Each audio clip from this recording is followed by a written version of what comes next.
Inakala nilang tanga ako. Ang asawa ko at ang kanyang pamilya ay nagsabuatan para magdaos ng isang lihim na kasal para sa asawa ko at sa kanyang kerida. Pero ang hindi nila alam, habang abala sila sa pagdiriwang ng kanilang kataksilan, abala ako sa pagpirma sa deed of sale ng isang marangyang bahay na nagkakahalaga ng 60 milyon na kanilang tinitirhan. Pag-uwi ng asawa ko, madadatnan niyang naibenta ko na ang kanyang mansyon at ang tunay na regalo sa kasal ay ngayon palang magsisimula. Bago magsimula ang kwento, mangyaring isulat sa comment section kung taga saan kayong mga kaibigan na nanonood ng kwentong ito. Para sa inyo, ilang segundo lamang ito. Ngunit para sa amin, ito'y napakahalaga.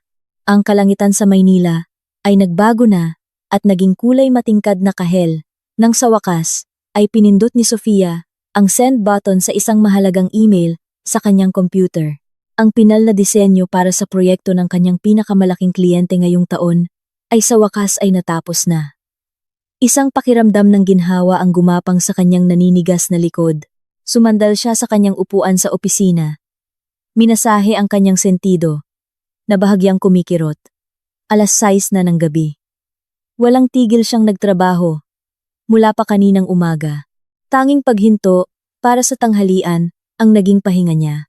Ang dating maingay na opisina ay nagsisimula ng tumahimik. Ilan na lamang sa kanyang mga kasamahan ang natitira na naghahabol din ng kanilang mga deadline. Kinuha ni Sofia ang kanyang cellphone. Walang sagot mula kay Miguel, ang kanyang asawa. Kaninang umaga, nagpadala si Sofia ng isang mensahe para magbigay ng lakas loob. Ingat sa business trip mo sa Cebu ha. Mahal, huwag kalimutang kumain. Hihintayin ko ang tawag mo. Ang mensaheng iyon ay may 2 kulay abong check pa rin, hindi pa nababasa. Napabuntong hininga si Sofia. Marahil ay sobrang abala si Miguel. Ang pulong sa kliyente sa Cebu ay tiyak na nakakaubos ng oras. Naisip niya. 3 araw nang wala ang kanyang asawa. At ang bahay ay tila napakatahimik kung wala siya. Kahit napagod sa trabaho. Laging tinitiyak ni Sofia na natutugunan ang mga pangangailangan ni Miguel. Palagi niyang namimiss ang kanyang asawa. Ang mga halakhak ng lalaking pinakasalan niya sa loob ng 5 taon. Para maibsan ang kanyang kalungkutan, bago ayusin ang kanyang mesa at umuwi, binuksan ni Sofia ang Facebook app sa kanyang telepono. Automatikong nag-scroll ang kanyang mga daliri sa newsfeed. Mga balita mula sa mga dating kaibigan. Mga anunsyo ng kasangkapan sa bahay. Ilang video ng mga recipe ng pagkain. At pagkatapos ay isang larawan na nagpatigil sa kanyang pag-scroll. Ang larawan ay mula kay Aling Sonia, ang kanyang biyenan. Biglang bumilis ang tibok ng puso ni Sofia.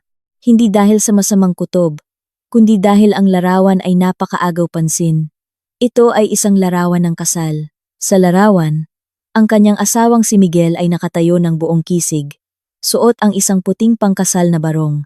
Sa tabi niya, isang babaeng kilalang-kilala ni Sofia, si Angela, isang junior na kasamahan ni Miguel sa ibang departamento, ay nakangiti ng malapad.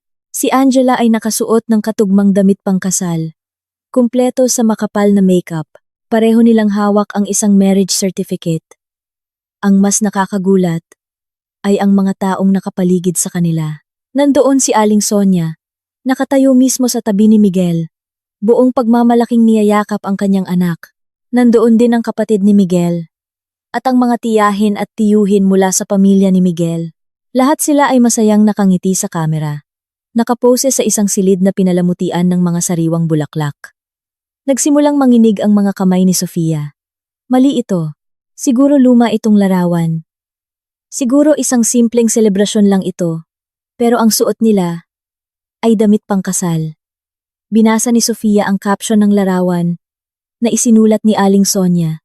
Ang pangungusap ay maikli, ngunit parang isang malakas na sampal sa mukha ni Sofia. Best wishes sa aking mahal na anak, Miguel at Angela. Sa wakas, legal na rin. Tila huminto ang mundo ni Sofia. Ang hangin sa naka-aircon na silid ay biglang naging siksik. Ang tunog ng pag-type ng keyboard mula sa kanyang kasamahan sa kabilang panig ng silid ay naging isang malayong ugong. Sa wakas, legal na rin. Ang salitang sa wakas ay nagpapahiwatig ng isang mahabang proseso na itinago sa kanya. Hindi ito isang aksidente. Hindi ito isang biglaang kasunduan. Ito ay isang bagay na matagal nang nangyayari. Gamit ang naninigas na mga daliri, pinindot ni Sofia ang larawan. Pinalaki ito. Walang duda. Si Miguel iyon. Iyon ang kanyang asawa. Ang lalaking 3 araw na ang nakalipas ay inihatid niya sa airport, na sinasabing may business trip sa Cebu. Ang lalaking pinadalhan niya ng mensahe ng pag-ibig kaninang umaga. Nakita niya ang ngiti ni Miguel sa larawan. Isang tunay at masayang ngiti. Isang ngiti na matagal nang hindi nakikita ni Sofia kapag kasama siya ni Miguel. Pagkatapos ay tiningnan ni Sofia ang comment section. Ang mga komento ay mas lalong sumaksak sa kanya. Congrats, Miguel. Sa wakas, parte na ng pamilya natin si Angela. Sulat ng kanyang hipag. Salamat sa Diyos, Aling Sonia. Sa wakas ay may bago kang manugang na handang magbigay ng apo. Congrats po. Sulat ng isa sa mga tiyahin ni Miguel. Naging maayos ang seremonya, Kuya Miguel. Sana magka-baby na kayo agad. Sabi naman ng pinsan ni Miguel. Alam ng lahat. Alam ng buong pamilya ng kanyang asawa. Lahat sila ay dumalo sa okasyong iyon. Lahat sila ay sumang-ayon. Lahat sila ay naging bahagi ng malaking kasinungalingang ito. Nasusuka si Sofia, kaya habang siya ay abala sa pagtatrabaho, nagbabanat ng buto para bayaran ang mga hulog sa kanilang marangyang bahay, bayaran ang mga bill ng sports car ni Miguel, at kahit na magbigay ng buwanang sustento kay Aling Sonia, silang lahat ay nasa likod niya. Pinaplano ang pangalawang kasal ng kanyang asawa. Isang lihim na kasal. Siyempre, hindi kailanman maglalakas loob si Miguel na hiwalayan siya o humingi ng permiso na mag-asawa muli. Dahil alam ni Miguel na halos lahat ng kanilang malalaking ari-arian ay nakapangalan kay Sofia, ang bahay na kanilang tinitirhan. Isang bahay na nagkakahalaga ng 50 milyon sa isang elite subdivision. Ay bahay na binili ni Sofia gamit ang malaking bonus mula sa kanyang kumpanya, ilang taon na ang nakalipas. Kahit na nagmakaawa si Miguel na gawing joint ang pangalan sa titulo, si Sofia, na pinalaki ng kanyang ama na maging matalino sa pananalapi, ay iginiit na ito ay manatili sa kanyang pangalan lamang. Pumayag si Miguel sa kondisyon na ang pinakabagong mamahaling kotse ay dapat nakapangalan sa kanya. Pumayag si Sofia. Ngayon, ang lahat ng kanyang kabaitan ay tila katangahan. Lahat ng kanyang pag-ibig ay tila nasayang. Siya ay pinagtaksilan ng sama-sama, hindi lamang ng kanyang asawa, kundi ng buong pamilya, na matagal na niyang iginagalang, na palagi niyang pinakitunguhan ng mabuti. Ang sakit ay napakatindi. Ngunit kakaiba, walang luhang lumabas. Ang tanging naroon ay isang nanunuot na lamig. Ang lamig ng purong galit. Sinara ni Sofia ang Facebook app. Hindi na niya kailangang makita pa. Ang larawan at mga komento ay sapat na. Huminga siya ng malalim. Sinusubukang pakalmahin ang kanyang mga kamay na nanginginig pa rin. Tumingin siya sa screen ng kanyang computer na nagpapakita ng kanyang ipinadalang email. Proyekto tapos, kliyente masaya, karera nagniningning, ngunit ang kanyang buhay may asawa ay durog na durog. Hindi niya ito hahayaan. Hindi siya magiging isang mahinang babae na iiyak sa isang sulok. Lahat sila ay sumuporta sa ginawa ni Miguel. Lahat sila ay nagdiwang sa kataksilang ito. Tumayo si Sofia. Gagantihan niya sila. Gagantihan niya silang lahat sa sandaling iyon. Hindi niya hihintayin na umuwi si Miguel mula sa Cebu. Kikilos siya ngayon. Inayos ni Sofia ang kanyang bag na may naninigas at mekanikal na mga kilos. Laptop, notebook, wallet, ang huli niyang kasamahan, isang batang babae na nagngangalang Cindy, ay tumingin sa kanya. Ate Sofia, ang putla mo, may sakit ka ba? Lumingon si Sofia. Sinubukang ngumiti ng bahagya, ngunit nabigo. Okay lang, Cindy. Pagod lang. Mauna na ako ha. Lumakad siya palabas ng kanyang opisina. Matatag ang kanyang mga hakbang. Sa buong biyahe sa elevator pababa sa basement, mabilis na umikot ang kanyang isip. Hindi niya iniisip ang sakit ng kanyang puso. Iniisip niya ang mga hakbang na dapat niyang gawin, ang kanyang lohika na karaniwan niyang ginagamit para lutasin ang mga problema ng kliyente, ay ngayon ay buong-buong gumagana para iligtas ang kanyang sarili. Sa loob ng kanyang kotse na nakaparada sa basement, hindi niya agad pinaandar ang makina. Naupo siya ng tahimik sa katahimikan. Kailangan niya ng isa pang kumpirmasyon, hindi mula sa larawan, kundi mula sa isang boses. Kailangan niyang marinig mismo kung paano sila tutugon. Hinanap ng kanyang kamay ang contact ni Aling Sonia. Pinindot niya ang call button. Nagring ang telepono ng 3 beses. Pagkatapos ay narinig ang masaya at nagwawaging boses ni Aling Sonia. Hello Sofia. Napatawag ka.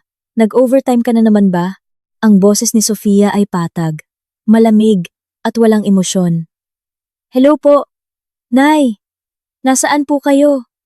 Mukhang maingay po dyan. Isang maliit na tawa ang narinig sa kabilang linya. Isang tawa na karaniwang itinuturing ni Sofia na palakaibigan ay ngayon ay parang isang pangungutya. Oo. May family gathering lang. Isang maliit na selebrasyon dito sa bahay. Selebrasyon? Ulit ni Sofia. Selebrasyon ng kasal ni Miguel at Angela? Isang sandali ng katahimikan. Naiisip ni Sofia si Aling Sonia, na nagulat dahil nalaman niya agad. Ngunit pagkatapos ay nagbago ang tono ng kanyang biyenan. Wala nang pagkukunwari. Ang tanging naroon ay isang mapanuyang at mapangmatang tono. Nakita mo na pala ang Facebook ko. Mabuti naman. Akala ko abala ka sa trabaho. At wala ka ng oras tumingin sa social media. Kaya hindi ko na kailangang magpaliwanag pa sa'yo. Sumikip ang dibdib ni Sofia. So, totoo nga. Bakit po? Bakit ninyo nagawa ito sa akin ng talikuran? Nagawa sa'yo? Tumawa ulit si Aling Sonia. Mas malakas ngayon. Ikaw ang may kasalanan, Sofia. Ikaw ang nagpabaya sa anak ko. 5 taon kayong kasal. Anong naibigay mo kay Miguel? Baog ka. Hindi mo siya mabigyan ng apo. Para sa pamilyang ito, si Miguel ang kaisa-isang anak kong lalaki. Kailangan niya ng tagapagmana. Ang salitang baog ay tumusok ng matalim. Hindi sila kailanman nagpatingin sa doktor. Laging tumatanggi si Miguel. Sinasabing abala siya. Si Sofia ang laging sinisisi. Pero bakit kailangang lihim na kasal? Bakit hindi pinag-usapan ng maayos? Pag-usapan ng maayos? Para saan pa? Tiyak na hindi ka papayag. Isa kang career woman na makasarili. Mas inuuna ang trabaho kaysa sa asawa. Tignan mo si Angela. Mabuting babae siya. Relihiyosa. At ang pinakamahalaga, fertile siya. Buntis na siya ng 2 buwan. Anak ni Miguel. Kaysa naman magkasala pa sila ng paulit-ulit, mas mabuti pang ipakasal ko na sila. Legal, di ba? Isa ka namang relihiyosang babae. Dapat naiintindihan mo ang konsepto ng poligamya. Dapat handa kang suportahan ang asawa mo. Buntis ng 2 buwan. Kaya ang relasyong ito ay ilang buwan na, marahil ay taon na. Ang madalas na business trips ni Miguel, lahat ay kasinungalingan. At ang kanyang biyenan, hindi lang niya alam. Siya pa ang nagplano. Kayo po ang nagplano ng lahat ng ito? Tanong ni Sofia. Halos pabulong na ang boses. Siyempre, may pagmamalaking sagot ni Aling Sonia. Ako ang naghanap kay Angela para kay Miguel. Isang babaeng alam ang lugar niya bilang asawa, naglilingkod sa asawa at nagbibigay ng anak. Hindi tulad mo na pera lang ang alam na hanapin. Sige na, Sofia, tanggapin mo na lang ang kapalaran mo. Huwag kang maging hadlang sa kaligayahan ng anak ko. Kung tatanggapin mo ito ng buong puso, malaki ang gantimpala mo. Click. Pinatay ni Aling Sonia ang tawag. Tinitigan ni Sofia ang madilim na screen ng kanyang telepono. Tahimik. Walang luha. Ang kanyang galit ay lumampas na sa hangganan ng sakit. Pakiramdam niya ay isa siyang tanga. Sa buong panahon, iginagalang niya si Aling Sonia na parang sarili niyang ina. Nagpapadala siya ng pera buwan-buwan nang hindi hinihingan. Binibilhan niya ito ng mamahaling regalo tuwing kaarawan nito, at ito ang ganti. Itinuring siyang isang baog na ATM machine. Sige, bulong ni Sofia sa sarili. Lahat kayo sumusuporta sa kanya. Lahat kayo nagpipiesta sa aking pagdurusa. Mabilis na gumana ang kanyang isip. Mga ari-arian. Iyon ang habol nila. Akala nila ay tatahimik lang si Sofia, tatanggapin ng poligamya, at patuloy na popondohan ang kanilang marangyang buhay. Akala nila ay magiging mapagparaya siya dahil relihiyosa siya. Nagkakamali sila. Pinalitan ni Sofia ang kontak sa kanyang telepono. Sa pagkakataong ito, tinawagan niya ang kanyang personal na abogado, si Attorney Reyes, isang nasa katanghaliang gulang na lalaki, na mahigpit at napakagaling na tumulong sa kanya sa lahat ng legalidad ng kanyang mga ari-arian at negosyo. Magandang gabi, Attorney Reyes. Pasensya na sa abala. Si Sofia po ito. Magandang gabi. Ginang Sofia. Napatawag ka. May maitutulong ba ako? Ang boses ni Attorney Reyes ay kalmado. Kailangan ko po ng tulong ninyo. Agad-agad. Ngayong gabi rin. Sabi ni Sofia. Matatag ang boses. Gusto kong ibenta ang bahay ko. Ang bahay sa Acacia Avenue. No. 1. Ang tinitirhan ko. Narinig niyang napabuntong hininga si Attorney Reyes sa kabilang linya. Ginang Sofia. Ang bahay na iyon, na nagkakahalaga ng yung 5-2 milyon? Bakit biglaan? May problema ba? May napaka-urgent na problema. Kailangan ko itong maibenta ngayong gabi. Wala akong pakialam kung medyo bumaba ang presyo. Ang mahalaga, maibenta ito ngayong gabi o pinakamatagal bukas ng umaga. Ang pera ay dapat pumasok sa bago kong personal na account. Pakigawa na rin po ako ng bagong bank account na hindi konektado sa joint account namin. Isang profesional si Attorney Reyes. Hindi na siya nagtanong pa tungkol sa personal na problema ng kanyang kliyente. Alam niya ang tono ng boses ni Sofia. Nagkataon, Ginang Sofia. Mayroon akong kliyente. Isang property investor na matagal nang interesado sa isang bahay sa inyong lugar. Nag-alok na siya noon, pero tinanggihan ninyo. Sigurado akong interesado pa rin siya. Tatawagan ko siya ngayon din. Siya, yung tipo ng investor na gusto ng mabilis na transaksyon. Tungkol sa mga dokumento, lahat ay ligtas sa aking vault. 100% na nakapangalan sa inyo. Mabuti, sabi ni Sofia.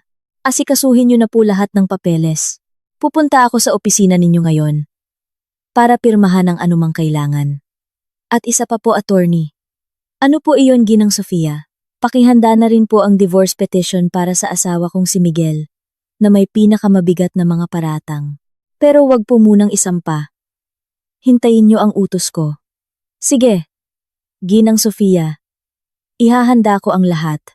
Mag-ingat po kayo sa daan. Pinatay ni Sofia ang tawag. Pinaandar niya ang makina ng kotse. Hindi siya umuwi sa alabangpong tamilyong bahay na iyon. Hindi na iyon ang kanyang tahanan. Isa na lamang iyong asset na kailangang gawing pera. Mag-check-in siya sa isang hotel ngayong gabi. Habang naghihintay na pumasok ang pera, pagpaplanuhan niya ang kanyang susunod na hakbang. Inapakan niya ang gas. Humagibis ang kanyang kotse sa gitna ng trapiko sa Maynila. Sa kanyang isipan, isang malamig at detalyadong plano ng paghihiganti ang nagsisimulang mabuo. Gusto nila ng isang party. Bibigyan sila ni Sofia ng isang regalo sa kasal na hinding-hindi nila malilimutan habang buhay. Hindi umuwi si Sofia ng gabing iyon. Dumiretso siya sa isang 5-star hotel na hindi kalayuan sa opisina ni Attorney Reyes. Nag-book siya ng isang suite para sa susunod na 3 araw. Gamit ang kanyang personal na credit card. Nagrehistro gamit ang kanyang pangalan noong dalaga pa. Pagkatapos ilapag ang kanyang handbag, dumiretso siya sa opisina ni Attorney Reyes, na pumayag na makipagkita sa kanya ng gabing iyon. Tiningnan siya ng abogado, na may pag-aalala, ngunit propesyonal na mga mata. Hindi siya gaanong nagtanong. Inabot lang niya ang ilang paunang dokumento. Ito po ang special power of attorney para sa pagbebenta, Ginang Sofia. Gamit ito, maaari kong iproseso ang negosasyon kay Mr. Ocampo bukas ng umaga. Paliwanag ni Attorney Reyes. Si Mr. Ocampo ang investor na binanggit niya sa telepono. Nakausap ko na po siya. Napaka-interesado niya at handang makipagkita bukas ng umaga. Siya yung tipo na ayaw ng paligoy-ligoy. Mabuti, maikling sabi ni Sofia. Matatag ang kanyang boses. Pinirmahan niya ang dokumento nang walang pag-aalinlangan. Pakiproseso po ito sa lalong madaling panahon, attorney. Gusto kong matapos ang transaksyon bukas din. Gagawin ko po ang lahat ng aking makakaya, ginang Sofia. Bukas ng umaga, ihahanda ko na rin ang bagong bank account na personal ninyong pangalan. Hiwalay sa lahat ng iba pa. Tungkol naman sa divorce petition, inihahanda na ito ng aking team. Tumango si Sofia. Salamat, attorney. Kailangan kong bumalik saglit sa bahay. May mga mahahalagang dokumento na kailangan kong kunin mismo. Kailangan niyo po ba ng kasama? O magpapadala ako ng isang tao? Alok ni Attorney Reyes. Umiling si Sofia. Hindi na kailangan. Kaya ko nang mag-isa. Nakapangalan pa rin sa akin ang bahay na iyon. Ayon sa batas, may buo akong karapatan. Pagkaalis sa opisina ni Attorney Reyes, minaneho ni Sofia ang kanyang kotse patungo sa bahay sa Acacia Avenue. Ang malaking bahay na nagkakahalaga ng ₱52 milyon ay nakatayo ng matatag sa ilalim ng liwanag ng buwan. Maganda itong tingnan, ngunit malamig at banyaga ang pakiramdam. Ito na ang huling beses na pupunta siya rito. Ipinark niya ang kanyang kotse sa garahe sa tabi ng mamahaling sports car ni Miguel. Pag-aari ni Miguel, napangisi si Sofia. Siya ang nagbayad niyon. Pumasok siya gamit ang kanyang sariling susi. Madilim at tahimik ang bahay. Umuwi na ang kasambahay kaninang hapon. Hindi binuksan ni Sofia ang pangunahing ilaw. Ginamit lamang niya ang flashlight ng kanyang telepono at dumiretso sa kanyang home office. Ang silid na ito ay kanyang teritoryo. Ang lugar kung saan madalas siyang mag-overtime. Kumikita ng pera na tinatamasa ni Miguel at ng kanyang pamilya. Sa likod ng isang malaking abstract na painting ay may isang wall safe. Alam ni Miguel na may safe doon. Ngunit hindi niya alam ang kombinasyon. Akala niya ang code ay ang petsa ng kanilang kasal. Pinalitan na ito ni Sofia 6 na buwan na ang nakalipas matapos magbiro si Miguel na hihiramin ang titulo ng bahay para gawing collateral sa isang bagong negosyo. Isang negosyo na hindi kailanman natuloy. Pinindot ni Sofia ang bagong kombinasyon ng mga numero ang kaarawan ng kanyang yumaong ama. Bumukas ang safe na may mahinang pag-click. Sa loob, lahat ay maayos na nakasalansan. Huminga ng malalim si Sofia. Ito ang bunga ng kanyang paghihirap. Sinimulan niyang ilabas ang mga ito, isa-isa. Una, isang tumpok ng mga titulo. Nasa ibabaw ang Transfer Certificate of Title TCT ng bahay na ito. Binuksan niya ito pangalan ng may-ari. Sofia. Isang pangalan lang. Nagpapasalamat siya sa payo ng kanyang ama noon. Huwag na huwag mong paghaluin ang malalaking ari-arian at bulag na pag-ibig. Pangalawa, ang mga OR, CR ng mga sasakyan. May 3 rehistro. Ang premium sedan na ginagamit niya araw-araw. Nakapangalan kay Sofia. Ang family SUV na madalas gamitin ni Aling Sonia kapag bumibisita, nakapangalan kay Sofia. At ang OR, CR ng sports car ni Miguel. Ngumiti ng bahagya si Sofia. Ipinagmamalaki ni Miguel ang kotseng iyon. Ipinagyayabang sa lahat ng kanyang mga kaibigan na parabang pinaghirapan niya ito. Ngunit si Sofia ay sapat na matalino. Ang kotse ay binili sa ilalim ng pangalan ng kumpanya ni Sofia. Bilang isang operational vehicle. Para sa direktor, na siya mismo, si Miguel ay binigyan lamang ng pribilehiyong gamitin ito. Ang rehistro ay ligtas sa mga kamay ni Sofia. Pangatlo, ang mga titulo ng 2 commercial units sa isang bagong umuunlad na business district. Parehong purong investment ni Sofia. Parehong nakapangalan kay Sofia. Pang-apat, isang folder na naglalaman ng mga ulat ng kanyang stock portfolio at mutual funds. Lahat ng mga account na iyon ay nasa kanyang personal na pangalan. Binuksan bago pa siya ikasal. Ang halaga nito ay lumago na ng malaki. Gumawa siya ng mabilis na kalkulasyon sa kanyang isip. Malaki-laki ang sahod ni Miguel. Ngunit wala itong binatbat sa kanyang kinikita. Ang sahod ni Miguel ay nauubos sa kanyang lifestyle. Ang kanyang mga libangan ay golf, pag-modify ng sports car na hindi naman sa kanya, at paglilibre sa kanyang mga kaibigan. Bukod pa riyan ang buwa ng allowance para kay Aling Sonia at sa kanyang mga kapatid. Kinakalkula ni Sofia na marahil 80% o kahit 90% ng kabuuang yaman na kanilang tinatamasa ay galing sa kanyang sariling pawis. At salamat sa kanyang pagiging maingat, halos lahat ay legal na nakapangalan sa kanya. Masyadong tamad at arugante si Miguel para mag-abala sa mga nakakainip na detalye ng administrasyon. Gusto lang niyang gumamit, mag-enjoy, at magyabang.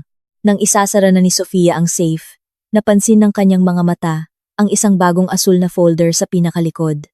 Isang folder na hindi sa kanya. Hindi siya kailanman naglagay ng dokumento doon. Inabot ng kanyang kamay. Kinuha ang folder. Walang label sa harap.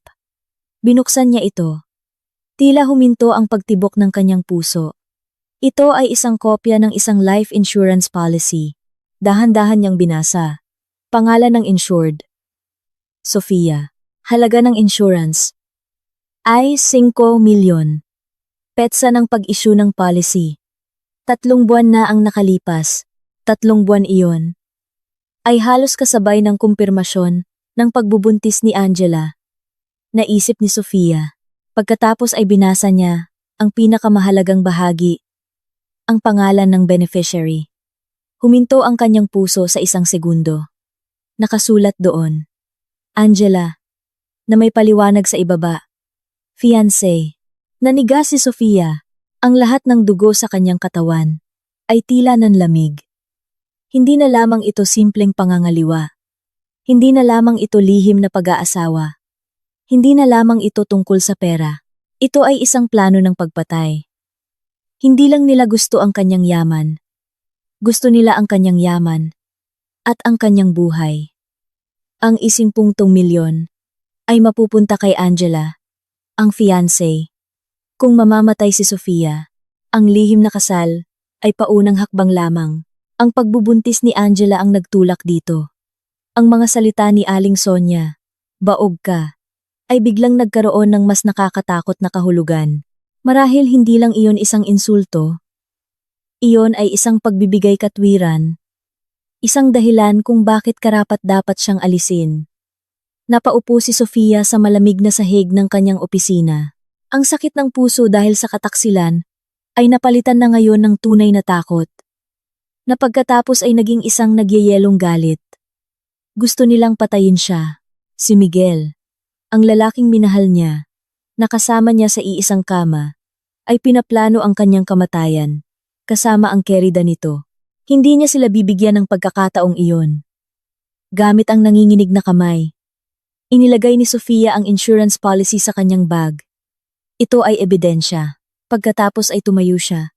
Kumuha ng isang maliit na duffel bag mula sa aparador. Hindi na siya kumuha ng mga gamit na may sentimental na halaga. Kinuha lamang niya ang kanyang kailangan. Ang kanyang work laptop. Lahat ng dokumento ng ari-arian na kanyang inilabas. Ilang praktikal na pamalit na damit. At ang kanyang mga gamit sa pagdarasal. Ang kanyang mga mata ay napako sa kanilang larawan sa kasal na nasa ibabaw ng kanyang mesa. Si Miguel ay nakangiti ng malapad. Si Sofia ay nakangiti ng malapad. Masaya, walang muwang, at puno ng pag-ibig. Kinuha niya ang larawan mula sa frame. Tinitigan niya ng mabuti ang mukha ni Miguel. Gusto ng lalaking ito na mamatay siya. Sa isang mabilis na kilos, pinunit niya ang larawan sa dalawa at pinunit ulit at ulit. Itinapon niya ang mga piraso ng larawan sa basurahan. Ang walang lamang frame ay hinayaan niyang nakahandusay sa mesa. Pinatay ni Sofia ang ilaw sa opisina. Nilak ito. Lumabas siya ng bahay. Dumaan sa marangyang sala. Sa modernong kusina kung saan dati siyang nagluluto ng mga paboritong pagkain ni Miguel. Hindi siya lumingon. Pumasok siya sa kanyang kotse. Nilak ang gate mula sa labas. At umalis. Ang 50 milyong bahay ay isa na lamang ari-arian na malapit ng magpalit ng may-ari. At siya ngayon ay hindi na isang asawang pinagtaksilan. Siya ay isang babae na lumalaban para sa kanyang buhay. Hindi nakatulog si Sofia ng gabing iyon. Ginugol niya ang gabi sa kanyang marangya, ngunit tahimik na silid sa hotel. Nanalangin siya, humihingi ng lakas at patnubay. Ang life insurance policy ay nakalatag sa mesa, sa tabi ng kanyang prayer mat. Sa tuwing nakikita ng kanyang mga mata ang asul na folder, anumang pag-aalinlangan o lungkot na maaaring natitira ay agad na nawawala. Napapalitan ng bakal na determinasyon. Hindi na ito tungkol sa diborsyo. Ito ay tungkol sa isang krimen. 8:00 ng umaga, tumunog ang kanyang telepono. Si Attorney Reyes. Hello, Ginang Sofia. Magandang balita. 100% na pumayag si Mr. Ocampo. Handa siyang makipagkita ng 10:00 ng umaga sa aking opisina. Dadalhin niya ang kanyang notayo at team. Gusto niyang matapos ang transaksyon ngayong araw. Eksakto tulad ng hiling ninyo. Sige, attorney. Pupunta ako dyan ng 10:00. Maraming salamat. Sagot ni Sofia. Kalmado at kontrolado ang kanyang boses. Naghanda siya. Pinili niya ang kanyang pinakamagandang damit pang opisina.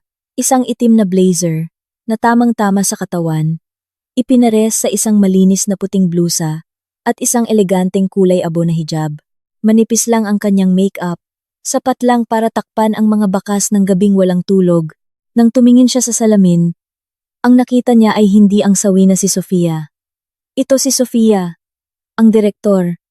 Isang mahusay, malamig, at nakatutok na negosyador. 10 minuto bago mag-10:00, dumating siya sa opisina ni Attorney Reyes. Si Mr. Ocampo, isang matipunong lalaki na nasa 50s, ay naghihintay na. Kasama niya ang 2 abogado at isang notayo. Naging mabilis at episyente ang pulong. Ginang Sofia, ikinalulungkot kong marinig na kailangan ninyong ibenta ang bahay ng biglaan, sabi ni Mr. Ocampo. Ang kanyang boses ay malalim at may awtoridad, pero hindi na ako magpapaligoy-ligoy. Matagal ko nang gusto ang isang property sa lugar na iyan, sabi ni Attorney Reyes. Gusto ninyo ng mabilis na proseso. Ako rin. Hindi na ako tatawad. 50 milyon. Sang-ayon ako. Nasuri na ng aking team. Ang legalidad kaninang umaga. Lahat ay malinis. At nakapangalan sa inyo. Babayaran ko ito ng buo ngayon sa pamamagitan ng RTGS transfer sa kondisyon na pirmahan natin ang deed of sale. Bago mag 12:00 ng tanghali. Para maipasok agad ang pagbabago sa rehistro. Tumango si Sofia. Sumasang-ayon po ako, Mr. Ocampo. Salamat sa inyong pag-unawa at pagiging episyente. Gawin na po natin. Sa sumunod na 2 oras, ang silid ay napuno ng tunog ng mga papel na binubuklat at mga legal na usapan sa pagitan ng mga abogado. Si Sofia ay tahimik na nakaupo. Binabasa ng mabuti ang bawat sugnay. Nakatutok siya. Pagsapit ng 12:00, handa na ang lahat ng dokumento. Sa harap ng notayo, pinirmahan ni Sofia ang deed of sale. Ang kanyang kamay ay hindi man lang nanginig. Nang dumausdos ang panulat sa papel, hindi siya nakaramdam ng pagkawala. Nakaramdam siya ng kalayaan. Kalalabas lang niya ng isang malaking pabigat, ang pabigat ng isang bahay na puno ng mga peking alaala at masasamang plano. Makalipas ang kalahating oras, nasa isang priority branch na sila ng bangko. Ang proseso ng RTGS transfer na nagkakahalaga ng 50 milyon ay isinagawa ng team ni Mr. Ocampo. Ibinigay ni Sofia ang numero ng kanyang bagong account na ginawa ni Attorney Reyes kaninang umaga. Isang account na hindi alam ni Miguel. 1:30 ng hapon, isang abiso ang pumasok sa telepono ni Sofia. Isang text mula sa bangko. Transaksyon matagumpay. Pondo na pumasok sa inyong account. Aliba. Ipinakita ni Sofia ang abiso kina Attorney Reyes at Mr. Ocampo. Ngumiti ng may kasiyahan si Mr. Ocampo. Masaya akong makipagnegosyo sa inyo, Ginang Sofia. Kukunin ng aking team ang mga susi ng bahay mamayang hapon ayon sa ating napagkasunduan. Siyempre, sabi ni Sofia, naalis na niya ang lahat ng kanyang personal na gamit sa bahay. Wala na siyang pakialam sa mga natira. Pagkaalis ni Mr. Ocampo at ng kanyang team, Hindi agad umalis si Sofia sa bangko. Naupo siya kasama ang bank manager sa priority lounge, tinulungan ni Attorney Reyes. Ngayon, may ilang bagay pa akong kailangang ayusin, sabi ni Sofia sa bank manager. Una, binuksan niya ang kanyang mobile banking app. Pumasok siya sa kanilang joint account. Ang account na iyon ay karaniwan niyang nilalagyan ng pondo tuwing simula ng buwan para sa mga gastusin sa bahay, mga bayarin, at allowance ni Miguel. May natitira pang humigit kumulang 200,000 doon. Pinindot ni Sofia ang transfer button. Inilipat niya ang buong pondo hanggang sa umabot ito sa app 0.00. Ang E500,000 ay lumipat sa kanyang bagong account. Ang joint account ay opisyal ng walang laman. Zero balance. Pangalawa, tiningnan niya ang bank manager. Ako ang principal card holder. May 2 supplementary cards sa ilalim ng aking account. Hinihiling kong i-block ang parehong supplementary cards ng permanente. Ngayon din. Maaari po naming malaman ang dahilan, ma'am? Magalang na tanong ng manager. Nawawala po ang mga card. Nag-aalala akong magamit sa masama. Patag na sagot ni Sofia. Tumango ang manager. Sige po, Ginang Sofia. Ipoproseso ko na ngayon. Sa loob ng 5 minuto, nagbigay siya ng kumpirmasyon. Tapos na po, ma'am. Ang 2 supplementary cards na nakapangalan kay Ginoong Miguel ay hindi na aktibo. Permanente na po. Nakaramdam ng ginhawa si Sofia. Ang pangunahing daloy ng pondo ay naputol na. Ang bahay ay naibenta at ang pera ay ligtas sa bagong account. Bumalik siya sa kanyang silid sa hotel ng hapong iyon. Sa unang pagkakataon sa loob ng 2 araw, nakaramdam siya na makahinga. Kumain siya ng late lunch mula sa room service, isang masarap na pagkain na dahan-dahan niyang ninamnam. Pagkatapos manalangin, naupo siya sa sofa. Tinitingnan ang skyline ng Maynila mula sa mataas na bintana ng kanyang silid. Ang kanyang plano ay nagtagumpay. Kahit papaano ang unang yugto, at doon, nag-vibrate ang kanyang telepono. Isang mensahe sa WhatsApp mula kay Miguel. Ang kanyang profile picture ay larawan pa rin nilang dalawa. Nakakatawa. Unang mensahe. Mahal, nasaan ka? Tumatawag ako sa bahay pero walang sumasagot. Tinitigan ni Sofia ang mensahe. Business trip sa Cebu, sabi niya. Isang napakalinaw na kasinungalingan. Dumating ang pangalawang mensahe, ilang segundo lang ang lumipas. Mahal, ang weird. Bibilhan sana kita ng bag sa airport. Pero bakit na-decline ang credit card ko? Ang laki pa ng limit ko. Baka error lang sa bangko. Bibilhan siya ng bag.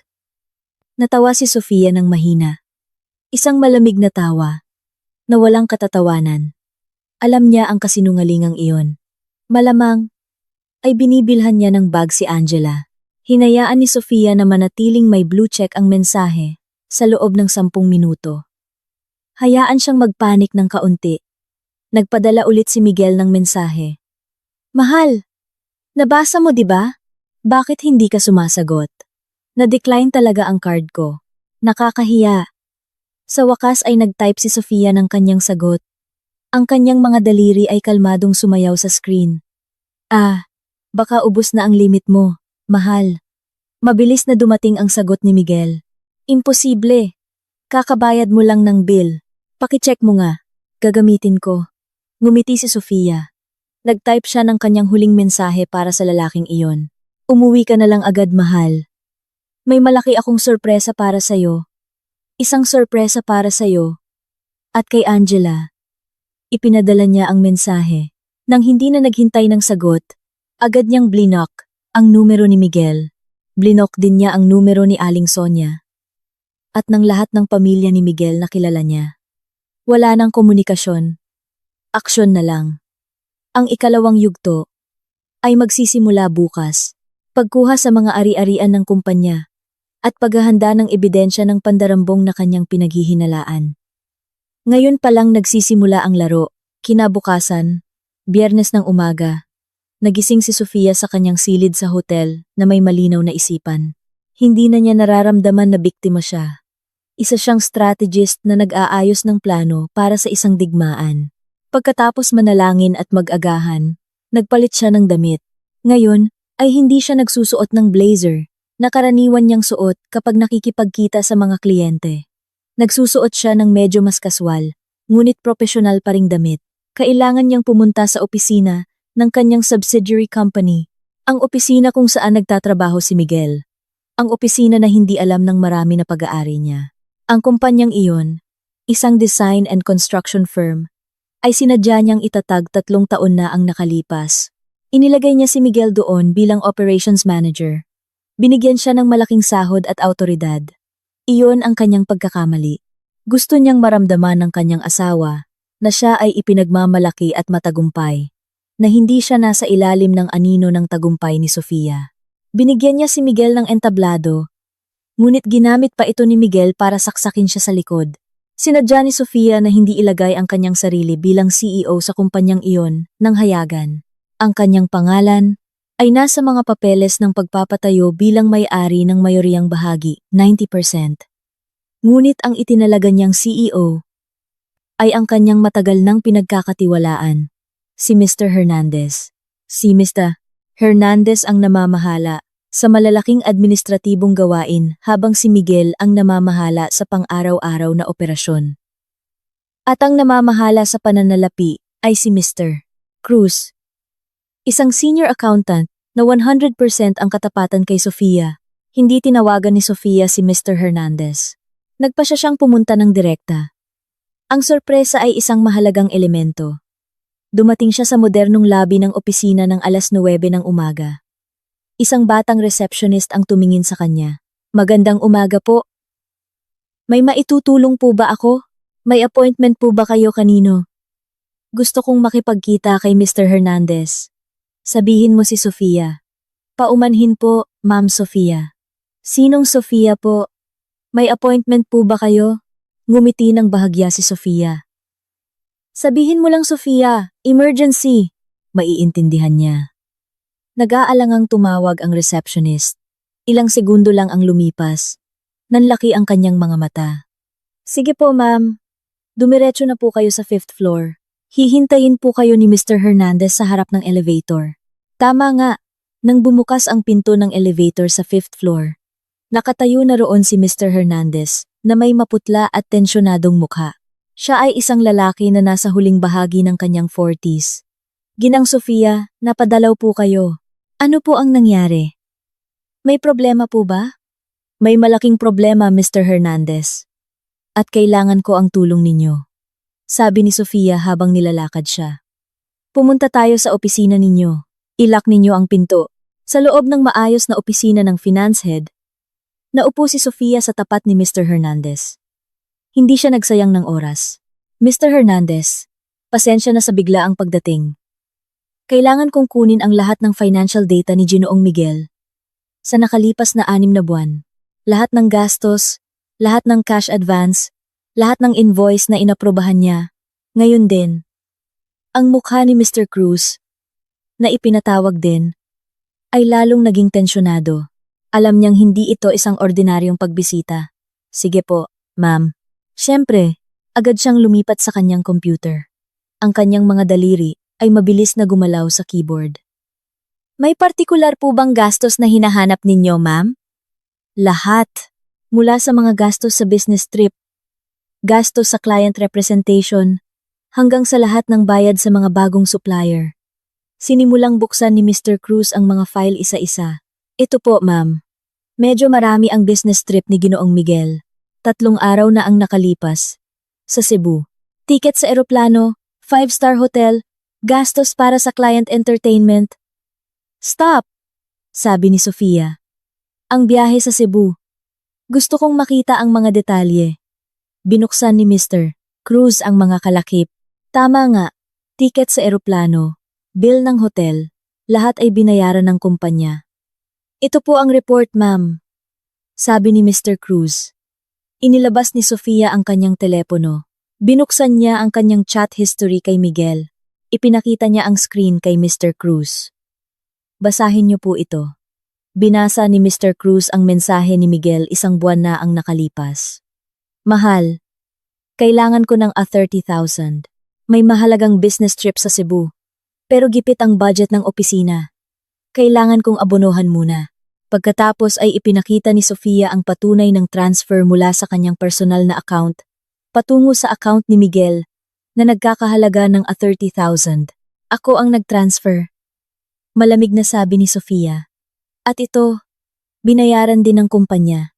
Anong tawag dito, Mr. Cruz? Napalunok si Mr. Cruz. Ito po ay double claim, ma'am. Pandaraya po ito.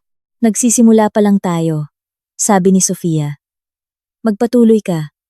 Hanapin ang mga supplier. Mga bagong supplier na may malalaki. At regular na bayad. Nag-scroll si Mr. Cruz sa screen.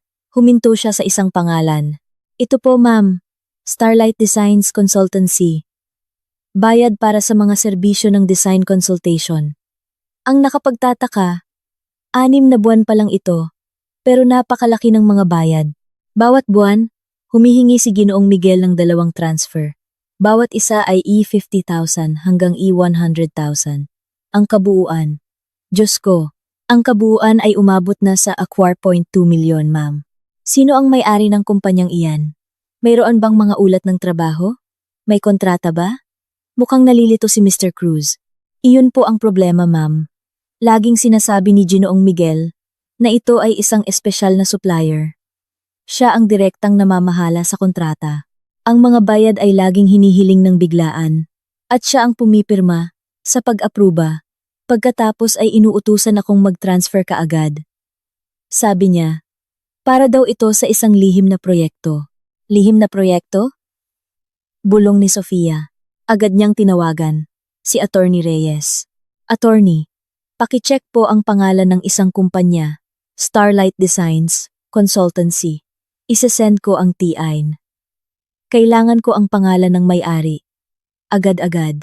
Habang naghihintay ng balita mula kay Attorney Reyes, sinabi ni Sofia kay Mr. Cruz, maghanap ka pa ng mga gastos sa entertainment. Pag-entertain sa mga kliyente. Binuksan ni Mr. Cruz ang data ng corporate credit card na hawak ni Miguel. Ang mga bill ay tumaas ng husto. Mga mamahaling restaurant, mga designer boutique, at isang tindahan ng alahas. Ito po, ma'am. Pagbili ng isang diamond necklace na nagkakahalaga ng 8,300,000. Ang nakalagay na dahilan ay regalo para sa asawa ni Client X. Natawa si Sofia.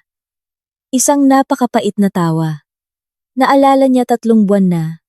Ang nakalipas nang umuwi si Miguel at nagreklamo kung gaano kahirap kunin ang loob ng Client X na iyon.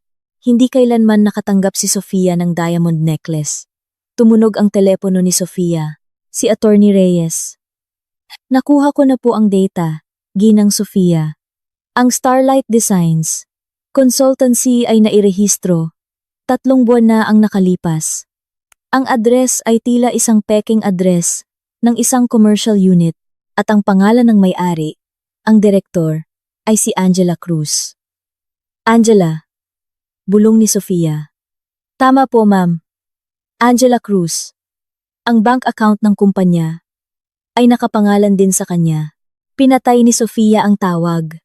Tiningnan niya si Mr. Cruz. Mr. Cruz, ang AOR, 2 milyon na iyon ay pumasok sa personal na account ng kerida ng asawa ko. Natigilan si Mr. Cruz. Namula ang kanyang mukha sa galit. Pakiramdam niya ay naloko rin siya. Walang hiya. Niloko niya ako ng husto. Hindi lang ikaw, ako rin, sabi ni Sofia. Ngayon, bilangin natin. 4.2 milyon kay Angela. Double claim sa business trip.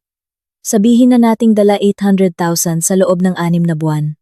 Pagbili ng mga personal na gamit-gamit ang corporate card ay 300,000.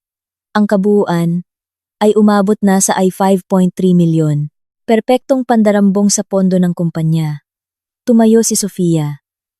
Mr. Cruz, gusto kong i-print mo ang lahat ng ebidensyang ito. Ang mga patunay ng transfer, mga peking invoice mula sa Starlight Designs, kopya ng mga bill ng corporate credit card, at ang data ng rehistro ng kumpanya na nakapangalan kay Angela. Gusto ko ng isang kumpleto, at makapal na file. Sige po ma'am, ihahanda ko agad, sabi ni Mr. Cruz. Mabilis ang kanyang mga kilos. Isa pa, dagdag ni Sofia. Nagtatrabaho ba si Angela dito? Tumango si Mr. Cruz. Opo ma'am. Nasa marketing division siya. 6 na buwan pa lang siya rito. Si Ginoong Miguel mismo ang nag-recruit sa kanya. Sakto. Pakihanda ang mga sulat ng pagpapatalsik para kay Ginoong Miguel at Binibining Angela. Ngayon din. Dahilan. Pagpapatalsik ng walang karangalan dahil sa pandarambong sa pondo ng kumpanya at malubhang paglabag sa etika ng kumpanya. Sige po. Ginang Sofia, ang mga sulat ay nasa inyong mesa bago magtanghalian. 1 oras ang lumipas. Umalis si Sofia sa opisina. Hindi siya bumalik sa hotel. Pumunta siya sa opisina ni Attorney Reyes. Hawak niya ang isang makapal na folder na naglalaman ng lahat ng ebidensya ng pandarambong. Ibinigay niya ang folder sa kanyang abogado. Ito, sabi ni Sofia. Handa na ang pambalot ng kanilang regalo sa kasal. Ito ay ebidensya ng isang krimen. Hindi lang diborsyo ang gusto ko. Gusto kong kasuhan sila. Tinanggap ni Attorney Reyes ang folder. Binuksan niya ito ng bahagya. Nanlaki ang kanyang mga mata. Ito ay napakalakas. Ginang Sofia. Hindi lang ito isang kasong sibil. Ito ay isang purong kasong kriminal. Pandarambong sa posisyon. Mabigat ang parusa nito. Alam ko, sabi ni Sofia. Ngayon, hintayin na lang nating umuwi ang daga sa bahay. Nang gabing iyon, nagpadala si Sofia ng maikling mensahe kay Mr. Ocampo, ang bagong may-ari ng kanyang dating bahay. Magandang gabi, Mr. Ocampo. An alamagabing ng pabuo, Ocampo. Para po sa inyong kaalaman. Posibleng may isang hindi inaasahang bisita na darating bukas sa bahay. Hindi niya alam na naibenta na ito. Pakiutos na lang po sa inyong security guard na huwag siyang papasukin. Wala na siyang anumang karapatan. Mabilis na sumagot si Mr. Ocampo. Ako na po ang bahala. Ginang Sofia. Huwag po kayong mag-alala. Inilapag ni Sofia ang kanyang telepono. Naibenta na niya ang bahay. Na-secure ang E50 million. Na-block ang mga credit card. At nakakolekta ng ebidensya ng isang krimen na nagkakahalaga ng higit sa E50 million. Hawak din niya ang isang E50 milyong life insurance policy bilang patunay ng tangkang pagpatay. Ang kanyang mga regalo ay maayos nang nakabalot. Ngayon, kailangan na lang niyang hintayin na dumating sina Miguel at Angela para kunin ang mga ito. Sabado ng tanghali, napakainit ng panahon sa Maynila. Isang taxi ang huminto sa tapat ng malaking gate ng bahay sa Acacia Avenue. Bumukas ang pinto sa likod. Unang lumabas si Miguel. Gusot ang kanyang mukha. Pabalang niyang isinara ang pinto ng taxi. Sa likod niya, hirap na bumaba si Angela. Hinihila ang kanyang malaking maleta habang nagrereklamo. Miguel, ang init. Bakit hindi tayo sinundo ng driver? Sabi mo may personal driver ka. Reklamo ni Angela. Ang kanyang mamahaling damit ay mukhang lukot. Anong klaseng honeymoon to? Uuwi tayong nag-iinitan. Tumahimik ka. Sigaw ni Miguel. Sakit ka sa ulo. Masama ang timpla ni Miguel. Ang kanyang 3 araw na honeymoon plan sa Palawan kasama si Angela, na sinabi niyang business trip sa Cebu kay Sofia ay naging isang sakuna sa huling araw.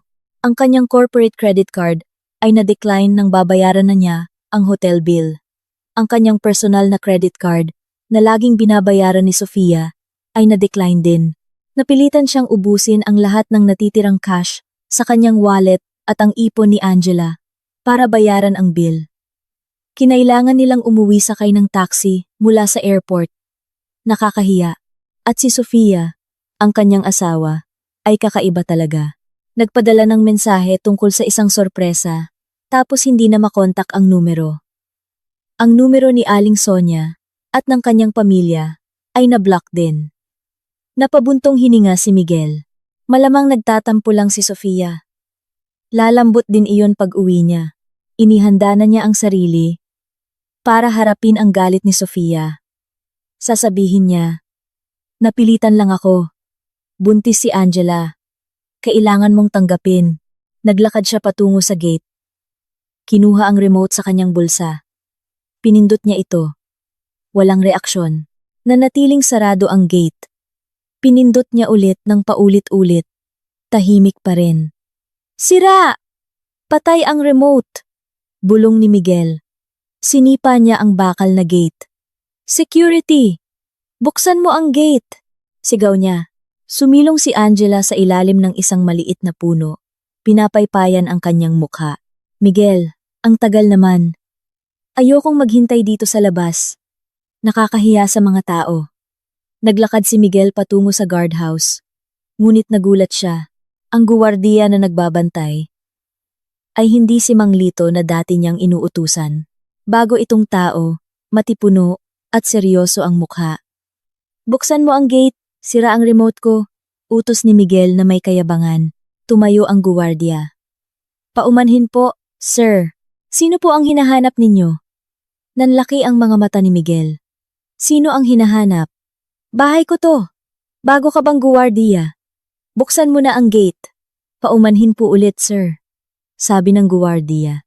Matigas ang kanyang boses. Ang bahay na ito ay pag-aari ni Ginoong Ocampo. Na-turnover na po kahapon. Wala po kayo sa listahan ng mga bisita. Tila huminto ang pag-agos ng dugo ni Miguel. Ocampo? Sinong Ocampo? Bahay ko to. Bahay ni na Miguel at Sofia. Huwag kang magbiro. Sumusunod lang po ako sa utos, sir. Ang bahay na ito ay naibenta na po ng dating may-ari. Si Ginang Sofia. Ngayon po si Ginoong Ocampo na ang may-ari. Umalis na po kayo bago ako tumawag ng security ng subdivision. Naibenta? Tumaas ang boses ni Miguel. Imposible! Sinungaling! Hindi maglalakas loob si Sofia. Naibenta ang bahay na ito nang wala ang permiso ko. Narinig iyon ni Angela at agad na tumakbo palapit. Iniwan niya ang kanyang maleta. Anong ibig sabihin ng naibenta? Di ba bahay natin to, Miguel? Sabi mo bahay mo to. Nagpanik si Miguel. Kinakalampag niya ang bakal na gate gamit ang kanyang mga kamay. Sofia! Sofia! Lumabas ka. Huwag kang magbiro ng ganito, Sofia. Lumabas ka! Bumukas ang pangunahing pinto ng marangyang bahay. Ngunit hindi si Sofia ang lumabas. Isang lalaking maayos ang pananamit. Marahil isang personal assistant. Ang lumakad palapit sa gate. Tiningnan niya sina Miguel at Angela nang malamig. Anong gulo ito? Tanong niya. Sino ka? Nasaan ang asawa ko? Si Sofia. Sigaw ni Miguel. Ako po ang assistant ni Ginoong Ocampo. Ang bagong may-ari ng bahay na ito, sagot ng lalaki. Ibinigay na po ni Ginang Sofia ang mga susi kahapon. Wala na pong laman ng bahay. Sino po kayo? Kung hindi po kayo aalis, tatawag ako ng pulis. Dahil sa paggulo sa pribadong ari-arian. Sinungaling. Kasinungalingan to. Sumisigaw na si Miguel. Sinubukan niyang akyatin ang gate, ngunit agad siyang hinila pababa ng guwardiya. Napaupo si Angela sa mainit na aspalto. Ang kanyang makeup ay kumalat dahil sa pawis, at mga luhang nagsimulang tumulo. Miguel, totoo bang naibenta na? Saan na tayo titira? Nagsinungaling ka sa akin, Miguel. Sabi mo mayaman ka. Sabi mo magiging donya ako dito. Manloloko ka pala. Tumahimik ka. Sigaw ni Miguel sa pagkabigo. Sa sandaling iyon, isang van ang huminto sa likod ng kanilang taxi. Bumukas ang pinto. Bumaba si Aling Sonia, ang kapatid ni Miguel, at ilang tiyuhin. Dumating sila na may masayang mukha, na nagbabalak na palakasin ang loob ni na Miguel at Angela kapag nakaharap na si Sofia. Plano nilang pilitin si Sofia na tanggapin si Angela bilang kanyang karibal, ngunit ang nakita nila ay isang magulong eksena. Si Miguel ay gusot at galit, nakikipagtalo sa guwardiya. Si Angela ay umiiyak, nang malakas sa gilid ng kalsada, sa tabi ng mga nakabukas na maleta. Miguel, anong nangyayari? Sigaw ni Aling Sonia habang tumatakbo palapit. Bakit kayo nasa labas? Bakit umiiyak si Angela sa kalsada? Lumingon si Miguel sa kanyang ina. Pulang-pula ang kanyang mga mata. Nay! Ang bahay na to. Naibenta na. Ano? Napasigaw si Aling Sonia. Naibenta? Imposible! Sino ang nagbenta? Si Sofia! Sino pa ba? Umungol si Miguel. Ibinenta ng walang hiyang babaeng iyon ang bahay na ito nang hindi natin alam. Ang dating mayabang na mukha ni Aling Sonia ay biglang namutla. Naibenta? Ang i-50 milyong bahay na ito? Paano? Hindi ba't sa inyong dalawa ito? Hindi ko alam, Nay. Hindi ko alam. Sinuntok ni Miguel ang poste ng gate. Masakit ang kanyang kamay, ngunit mas masakit ang kanyang puso. Ang hiya, galit, at pagkalito ay naghahalo. Silang lahat ngayon ay nakatayo sa gilid ng kalsada, isang grupo ng mga mayayaman, na ngayon ay mukhang mga palaboy. Si Miguel, si Angela, si Aling Sonia, at ang buong pamilya ay tahimik na nakatingin sa gate ng marangyang bahay, na ngayon ay sarado na para sa kanila. Kalalabas lang nilang mawalan ng kanilang pinakamalaking ari-arian. Patuloy na nagrereklamo si Angela. Wala akong pakialam, Miguel. Gusto ko ang bahay na ito.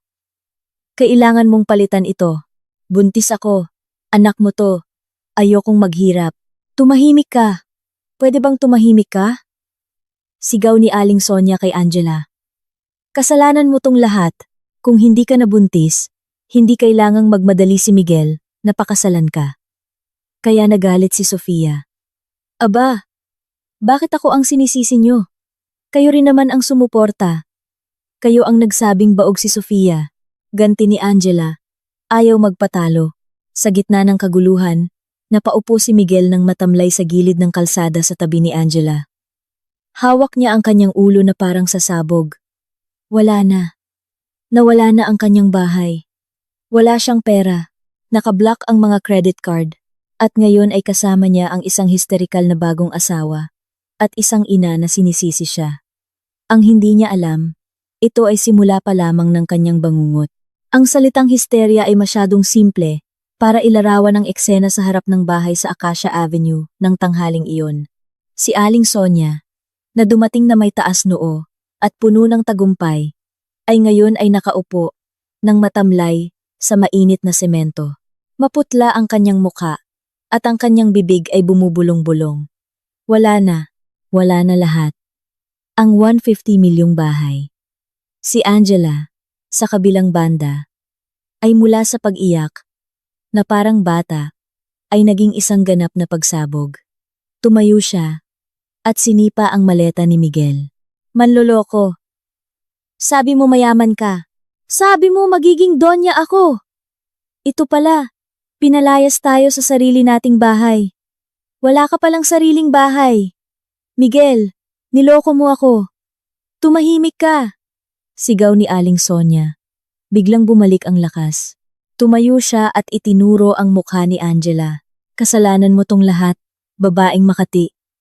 Kung hindi mo inakit ang anak ko, hindi magagalit ng ganito si Sofia.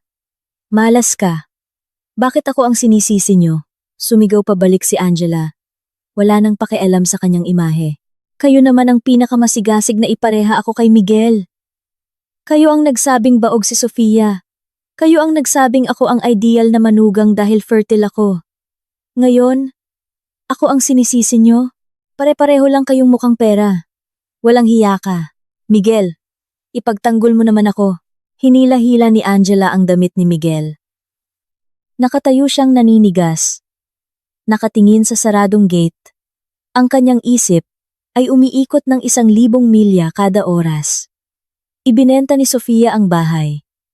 Iyon ay katotohanan. Imposibleng makapasok siya.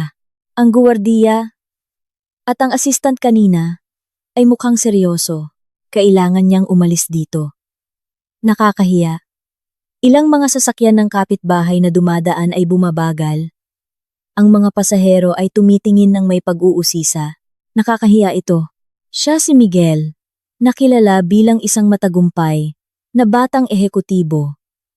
Ngayon ay nakatayo sa gilid ng kalsada na parang palaboy. Napapaligiran ng isang histerikal, na bagong asawa, at isang galit na ina. Pera, Kailangan niya ng pera. Kailangan niyang dalhin sila sa isang hotel o sa apartment ni Angela. Oo, sa apartment. Kahit papaano ay mayroon silang masisilungan. Ngunit para makapunta doon, kailangan niya ng pera. Kailangan niyang mag-book ng taxi. Kinuha ni Miguel ang kanyang bulsa. Manipis ang kanyang wallet.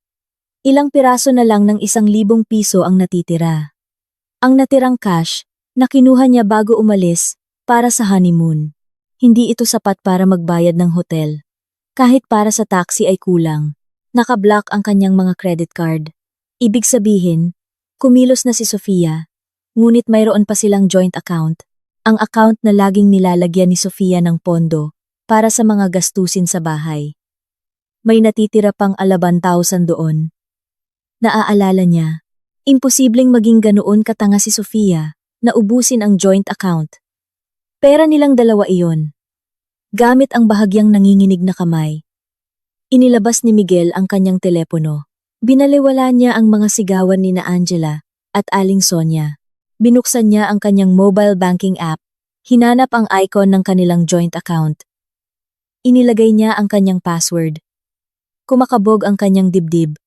Bumukas ang app. Pinindot niya ang menu ng balance inquiry. Nagpakita ang screen ng mga numero. Mga numerong nagpasuka sa kanya. Balance. 0.00 ubos. Isang malaking zero. Imposible. Bulong ni Miguel. Pinindot niya ang refresh button. Pareho pa rin ang resulta. Lumabas siya ng app at pumasok ulit. Pareho pa rin. Zero. At naalala niya, hindi ito system error. Sinadya ito. Inubos ni Sofia ang account na iyon. Nagsimulang mamasa ang malamig na pawis sa noo ni Miguel, kahit na napakainit ng panahon. Mabilis siyang lumipat sa ibang banking app. Ang kanyang sariling payroll account. Ang account kung saan pumapasok ang kanyang sahod. Bilang manager, binuksan niya ito. Balance. Ali 15,000. Ali 15,000 na lang ang natitira. Kakapasok lang ng sahod niya noong nakaraang linggo. Ngunit naubos ito sa pagwawaldas sa Palawan, bago nagkaproblema ang kanyang credit card. Akala niya ay pwede niyang gamitin ang corporate card. Tulad ng dati, bangkarote na siya. Wala siyang bahay. Wala siyang pera. Miguel! Niyugyug siya ni Angela. Punta na tayo sa apartment ko. Yung binili mo para sa akin. Ayoko na dito. Apartment. Diyos ko. Apartment. Para silang mga pulubi. Binuksan niya ang isang ride-hailing app. Sakto nang pipindutin na niya ang book button, isang motorsiklo ang huminto sa harap nila. Isang courier na nakasuot ng berdeng jacket ang bumaba. Dala ang isang malaking kahon na napakaganda ng pagkakabalot. Isang silver metallic na pambalot na may malaking itim na satin na ribbon napakarangya. Excuse me. Package para po kay Ginoong Miguel at Ginang Angela. Tanong ng courier. Binabasa ang label sa ibabaw ng kahon. Sabay-sabay na lumingon sina Miguel, Angela, at Aling Sonia. Natahimik sila. Ginang Angela, ulit ng courier. Ako po. Nag-aalangang sumagot si Angela. Humakbang pasulong. Tama po. Ginoong Miguel at Ginang Angela. Dito po ang address. Acacia Avenue. No. 1. Pakipirma na lang po. Sabi ng courier. Inabot ang kanyang telepono. Matigas na pumirma si Miguel. Ibinigay ng courier ang malaking kahon, na medyo mabigat pala, sa mga kamay ni Miguel, at mabilis na umalis. Ngayon, silang tatlo, kasama ang iba pang pamilya, ay nakatayo sa gilid ng kalsada, nakatingin sa isang marangyang kahon ng regalo. Kanino galing? Tanong ng kapatid ni Miguel, na kanina patahimik. Nakita ni Angela ang isang maliit na card na nakatali sa ribbon. Kinuha niya ito. May sulat kamay na napaka-elegante. Sulat kamay ni Sofia. Anong laman yan? Tanong ni Aling Sonia. Naghihinala. Baka naman dumi o bomba ang laman. Imposible. Nay, sabi ni Miguel. Ngunit kinakabahan din siya. Binasa ni Angela nang malakas ang nakasulat sa card. Nanginginig ang kanyang boses. Congratulations sa inyong kasal. Unang regalo sa kasal. Pakibuksan. Regalo mula kay Sofia. Pagkatapos ng lahat ng nangyari, tila napakamali nito. Baka nagsisisi na siya, sabi ni Angela. Biglang nagningning ang kanyang mga mata. Baka alahas o tseke ang laman. Narealize niyang mali ang pagbenta niya sa bahay. Kaya binibigyan niya tayo ng danyos. Buksan mo, utos ni Aling Sonia. Ang kanyang kasakiman ay nanaig sa kanyang paghihinala. Gamit ang nanginginig pa ring kamay, inilagay ni Miguel ang kahon sa ibabaw ng isang maleta. Hinila niya ang itim na satin na ribbon. Madaling natanggal ang ribbon. Pinunit niya ang mamahaling silver na pambalot. Sa loob ay isang matibay na itim na kahon. Walang tatak. Isang simpleng itim na kahon lang. Kumabog ng malakas ang dibdib ni Miguel. Ito ang katahimikan bago ang bagyo. Nararamdaman niya ito. Itinaas niya ang takip ng kahon. Ang laman ng kahon ay hindi tulad ng inaasahan ni Angela. Walang alahas, walang tumpok ng pera, lalo namang walang tseke. Ang tanging naroon ay isang malambot na itim na satin na tela. Sa ibabaw ng tela ay nakalatag ang dalawang makapal na puting sobre na may opisyal na selyo. Ang papel ay matigas at mamahalin. Sa kaliwang itaas na sulok ay nakalimbag ang logo ng kumpanya kung saan nagtatrabaho si Miguel, ang design and construction firm. Isang sobre ay may nakasulat na pangalan. Para kay G. Miguel Reyes. Ang pangalawang sobre ay may nakasulat na para kay Ba. Angela Cruz. Nanigas si Miguel. Hindi ito regalo. Ito ay isang opisyal na sulat. Dismayadong sabi ni Angela. Agad niyang kinuha ang sobre na may pangalan niya. Ano to? Kinuha ni Miguel ang kanyang sobre. Naninigas ang kanyang kamay.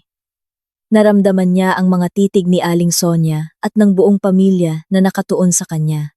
Brutal niyang pinunit ang selyo. Hinila ang nakatiklop na papel sa loob.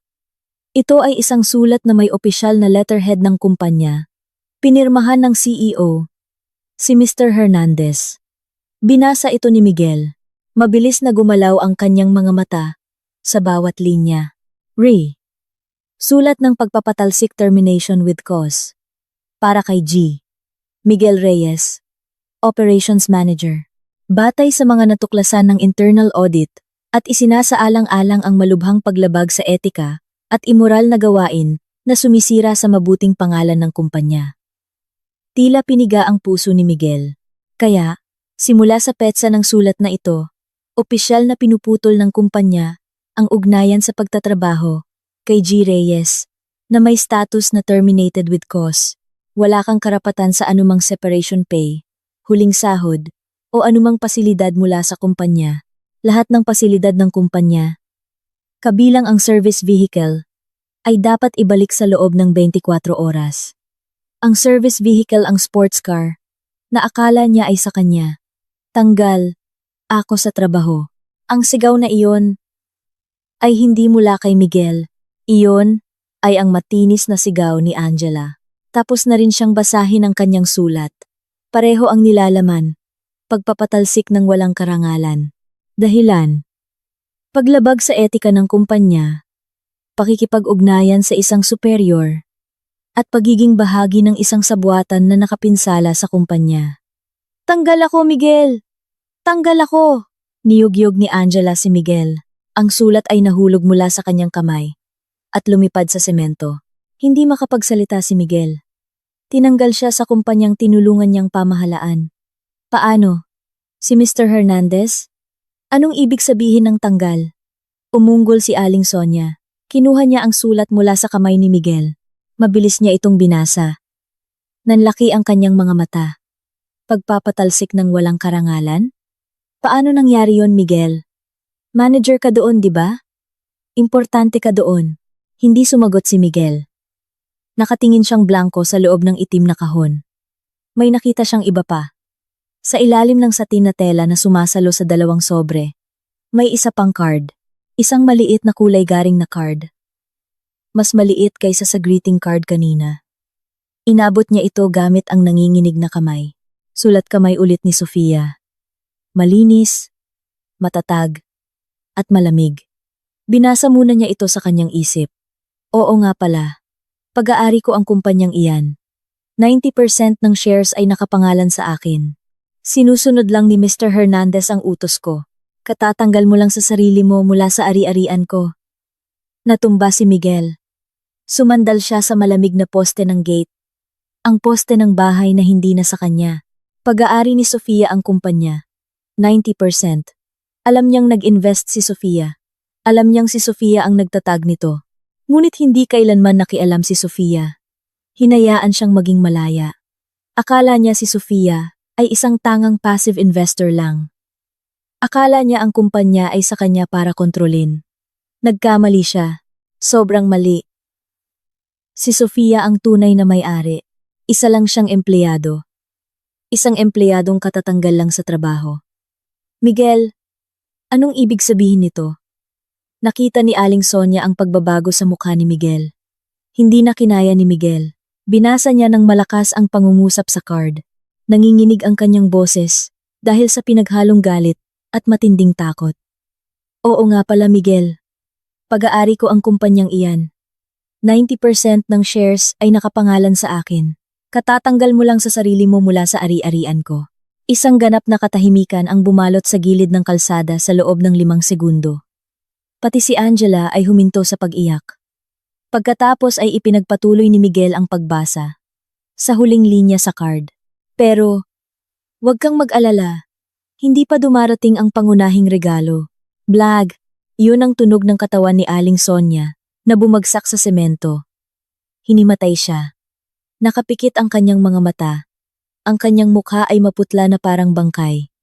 Nagpanik ang kapatid at tiyuhin ni Miguel. Nay! Nay! Gising! Nay! Sinubukan nilang tapikin ang mga pisngi ni Aling Sonia. Walang pakialam si Angela sa kanyang biyenan. Tinitigan niya si Miguel na may mga matang puno ng takot. Pag-aari ni Sofia? Ang kumpanya, pag-aari ni Sofia? Kaya ang sahod mo, ang kotse mo, lahat galing kay Sofia. Hindi sumagot si Miguel. Kinuyom niya ang card sa kanyang kamay. Wala kang kahit ano. Muling sumigaw si Angela. Basag na ang kanyang boses. Mahirap ka. Wala kang bahay. Wala kang trabaho. Sinungaling ka. Sinabunutan ni Angela ang sarili. Umuungol na parang baliw. Isinugal niya ang lahat para pakasalan ang lalaking ito. Buntis siya. At ngayon nalaman niyang wala palang kahit ano ang lalaking ito. Tinanggal siya sa trabaho. Hindi siya makakatanggap ng anumang benepisyo. Natrap siya. Hindi pa dumarating ang pangunahing regalo. Bulong ni Miguel sa sarili. Ang pangungusap na iyon ay umalingaw-ngaw sa kanyang isipan. Nakita niya ang kanyang inang hinimatay sa aspalto. Nakita niya ang kanyang bagong asawa na histerikal. Nakita niya ang natitirang pamilya na nakatingin sa kanya nang may pagkalito at takot. Nawala ang uan 50 milyong bahay. Nawala ang uan 500,000 sa joint account. Na-block ang mga credit card. Nawala ang trabahong may daan-daang libong sahod. Kukunin ang sports car. Tinanggal siya nang walang karangalan. At sinabi ni Sofia na hindi pa dumarating ang pangunahing regalo. Isang dalisay at malamig na takot ang gumapang sa gulugod ni Miguel. Ano pa? Ano pa ang mas malala kaysa dito? Umabot na sa sukdulan ang kaguluhan sa gilid ng kalsada. Si Aling Sonia ay nakahandusay at hinimatay, pinalilibutan ng kanyang nagpapanik na pamilya. Si Angela, sa kabilang dako, ay mula sa histerikal na pag-iyak, ay naging isang desperadong pagsigaw. Ang kanyang buhok na dating maayos, ay ngayon ay gusot na. Ang kanyang make-up ay ganap ng kumalat, nagpapakita ng isang namamaga at puno ng puot na mukha. Paulit-ulit niyang pinaghahampas ang dibdib ni Miguel. Sinungaling ka! Manloloko! Sabi mo bubuhayin mo ako sa yaman. Sabi mo magiging donya ako. Mahirap ka pala. Wala kang kahit ano. Buntis ako, Miguel. Buntis ako sa anak mo. Anong gagawin natin? Si Miguel mismo ay nakatayo na parang estatwa. Blanko ang kanyang isip. Ang mga salita sa maliit na card. Pag-aari ko ang kumpanyang iyan. At hindi pa dumarating ang pangunahing regalo, ay patuloy na umiikot sa kanyang ulo, na parang sirang plaka, na wala sa kanya ang lahat sa loob lamang ng ilang oras bahay. Pera, trabaho, kotse, dignidad. Nagkamali siya ng kalkula. Minamaliit niya si Sofia. Akala niya si Sofia ay isang masunurin, tanga, at relihiyosang babae na tatanggapin na lang ang kanyang kapalaran na mapangasawa ng iba. Hindi niya inasahan na si Sofia ay isang leona na tahimik na kumokontrol sa buong buhay niya. Ano pa? Ano ang maaaring mas malala kaysa sa ganap na pagkabangkarote sa harap ng buong pamilya niya, na para bang sumasagot sa kanyang tanong? Mula sa dulo ng kalsada ay may narinig na tunog ng sirena. Hindi ambulansya para kay Aling Sonia. Iba ang tunog. 2 police patrol car ang lumiko sa Acacia Avenue at dahan-dahang huminto sa harap ng kanilang maliit na grupo. Ang mga umiikot na ilaw nito ay nagdagdag ng isang nakakakilabot na pakiramdam sa mainit na tanghali. Bumukas ang mga pinto ng kotse. 4 na unipormadong pulis ang bumaba. 2 ang nanatili sa tabi ng sasakyan, habang ang 2 pa isang senior na opisyal at isang mas bata na may dalang folder ay lumapit sa kanila. Agad na natahimik ang buong pamilya ni Miguel, pati na si Angela. Tanging ang hikbi ni Angela ang maririnig. Tiningnan ng senior na opisyal ang grupo ng matalim. Ang kanyang mga mata ay huminto kay Miguel, pagkatapos ay kay Angela. Kinumpara niya ang kanilang mga mukha sa isang larawan sa folder na hawak ng kanyang kasama. Magandang hapon, sabi ng senior na opisyal. Ang kanyang boses ay malalim at matatag. Kayo po ba si Ginoong Miguel Reyes at binibining Angela Cruz? Napalunok si Miguel, hindi makapagsalita ang kanyang dila. Opo, ako po si Miguel. Bakit po? Kumapit si Angela sa braso ni Miguel. Nanginginig ang kanyang katawan. Miguel, bakit may pulis? Bulong niya sa takot. Hindi pinansin ng opisyal ang tanong ni Angela. Nagpatuloy siya, kami po ay mula sa kapulisan. Nakatanggap kami ng ulat at matibay na paunang ebidensya hinggil sa di umano'y krimen ng pandarambong sa pondo ng kumpanya at panloloko. Tila nahulog ang puso ni Miguel sa kanyang tiyan. Pandarambong. Alam ni Sofia. Anong pandarambong, sir? Sinubukan ni Miguel na tumawa. Ngunit ang lumabas ay isang paos at kakaibang tunog. Manager po ako sa kumpanya ko. Imposibleng mandaya ako ng pondo.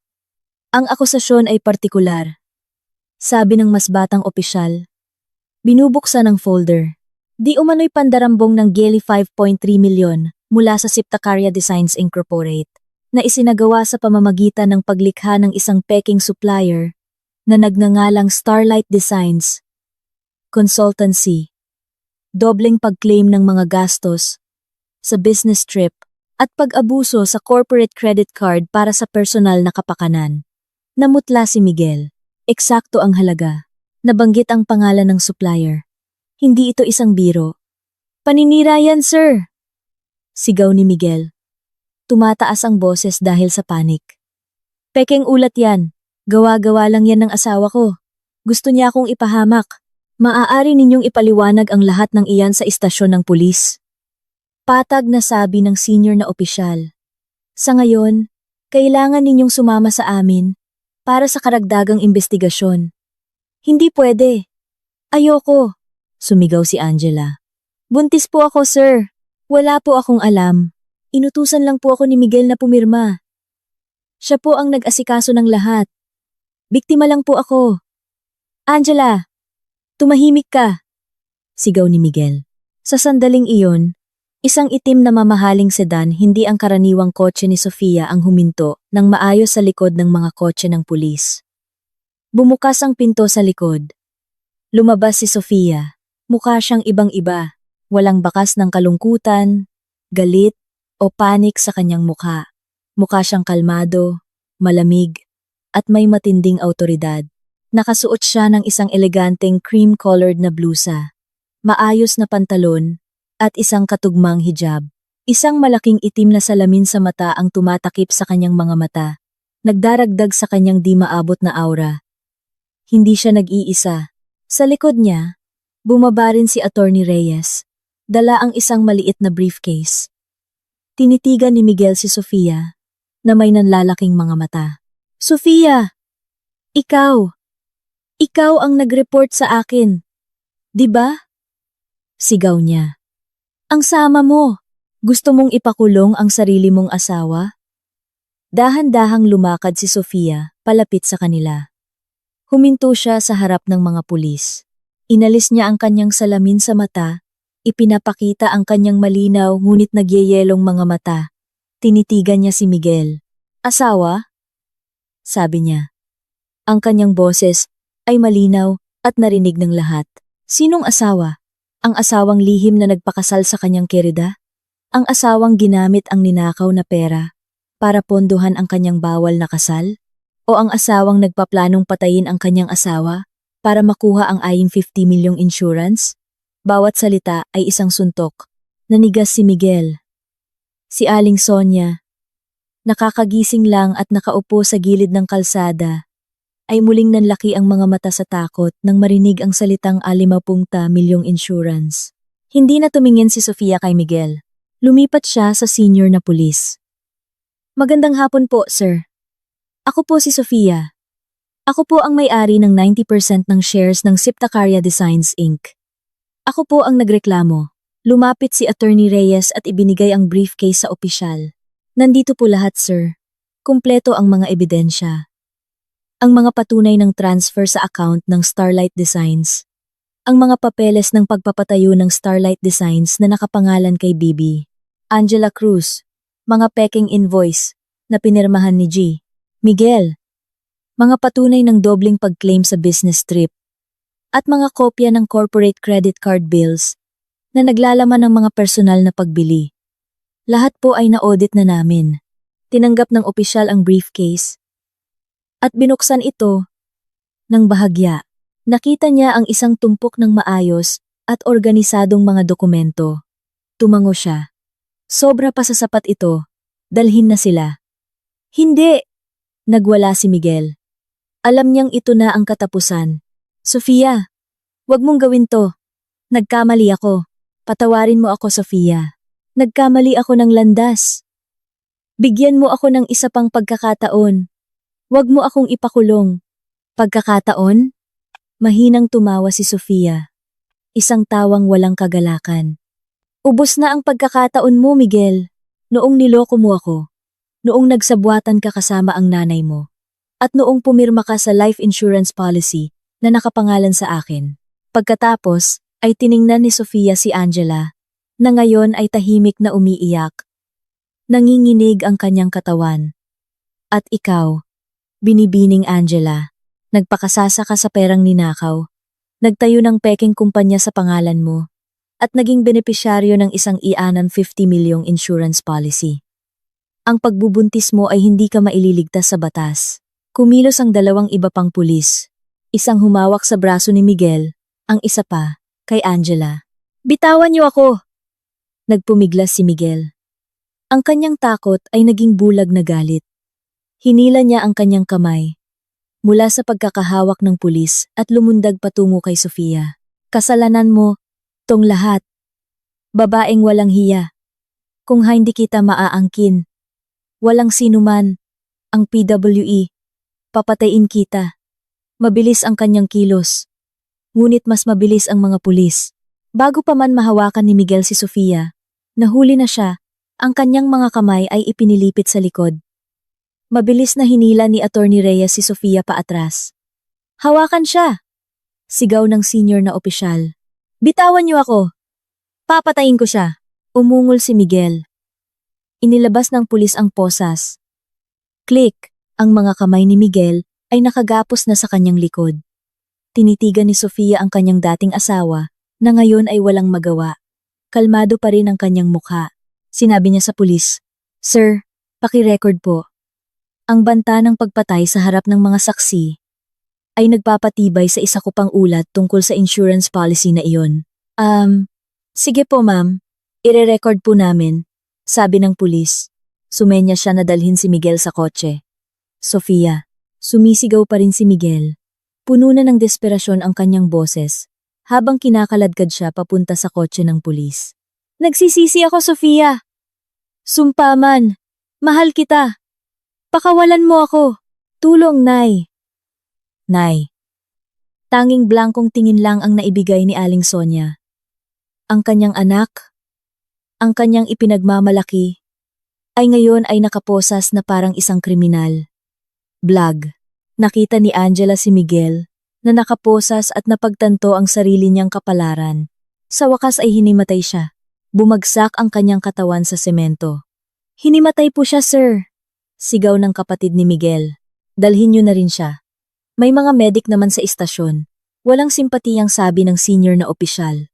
Isang babaeng pulis na kanina pa nakaantabay ang tumulong na buhatin ang walang malay na si Angela. Papunta sa pangalawang kotse ng pulis. Isinara ang mga pinto ng dalawang kotse ng pulis. Muling binuksan ang mga sirena. Dahan-dahan silang umalis. Dala ang sumisigaw na si Miguel at ang walang malay na si Angela, papalayo sa Acacia Avenue. Nakatayo si Sofia, huminga ng malalim. Ang pangunahing regalo ay naipadala na. Si Aling Sonia, gamit ang natitirang lakas, ay gumapang sa aspalto. Tinitigan niya si Sofia, na may mga matang puno ng puot. Ikaw, demonyo kang nakahijab. Sinira mo ang anak ko. Sinira mo ang pamilya ko. Susumpain ka ng Diyos. Tinitigan ni Sofia ang kanyang biyenan dating biyenan sa huling pagkakataon. Kayo po ang sumira sa sarili ninyong anak. Noong sinuportahan ninyo ang kanyang kasakiman. Noong binigyan ninyo ng katwiran ang kanyang kataksilan. Noong sumayaw kayo sa aking pagdurusa, kung ano ang inyong itinanim, iyon din ang inyong aanihin. Tumalikod si Sofia. Isinuot muli ang kanyang salamin sa mata. Pumasok siya sa kanyang marangyang kotse. Sumunod si Attorney Reyes. Umalis ang kotse ng tahimik. Iniwan si Aling Sonia na nagwawala sa mainit na semento. Pinalilibutan ng umiiyak na pamilya na puno ng hiya at pagkawasak. Tapos na ang laro. Nanalo si Sofia. Naging mabilis at walang awa ang proseso ng batas. Ang mga ebidensyang isinumite ni Sofia ay masyadong matibay para pabulaanan. Ang mga dokumentong inihanda ni na Attorney Reyes at Mr. Cruz ay napaka-organisado. Ipinapakita ang isang hindi mapuputol na digital at financial trail. Ang pandarambong na nagkakahalaga ng 3 milyon ay napatunayan nang walang anumang pagdududa. Sinubukan ni Miguel na umiwas. Sinisi niya si Angela. Sinabi niyang natrap siya.